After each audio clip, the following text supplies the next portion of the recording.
fa saboda yarinyar nan kawai na baki a gidan nan in gaya miki. Oh my god, gaskiya yau na yadda dan adam butulu ne.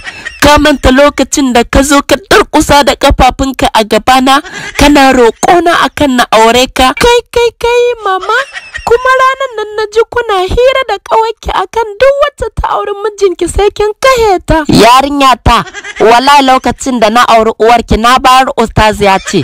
Kullum idan na zo sai in ji tana nagodewa Allah da ya bani miji na gari. Ahe kuɗi na take so. Menene a cikin gidan nan idan ba tsiya ba? Ka tuna lokacin da ka zo neman aure na layi ka tarar, kuma kai ma sai da ka jira layin. Ki rufe min baki da Allah can, mara godiyar Allah. Lokacin da na aure ki baki da maraba da karan kaɗa miya. Oke, yanzu kin ƙoshi shine kike min tijara ko? Daddy, mama tana sha'awar zama bazawara saboda tana da kyau. Don Allah ki je hotel ki sha kallo mama.